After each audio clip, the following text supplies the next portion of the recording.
Tanong ko sa kapwa ko Pilipino na mahalang bansa, meron bang presidente sa mundong ito na kayang ipamigay ang sariling bansa? Kung meron, please comment mo at payag ka bang ipamigay ang bansa mo? Itong mapapanood mo dito makikita kung sino ba talaga ang presidente ang may malasakit sa bansa at kayang ipaglaban ng Pilipinas. Noynoy Aquino. Inaw ang pahiwatig natin ngayon sa buong mundo. Ang sa Pilipinas ay sa Pilipinas. Kapag tumapak ka sa Recto Bank, para ka na rin tumapak sa Recto Avenue. Wala tayong balak mangaway.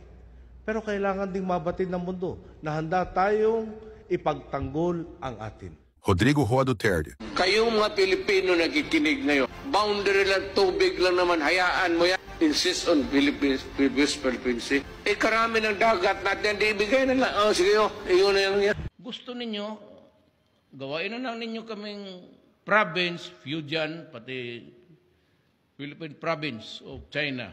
Di wala tayong problema. Bongbong Marcos Jr. Ang West Philippine Sea ay hindi katang-isip natin lamang. Ito ay atin. Ito ay mananatiling atin hanggat nag-aalab ang diwa ng ating minamahal na bansang Pilipinas. Ano sa palagay mo sa susunod na eleksyon sa 2028, anong presidente ang gusto mo?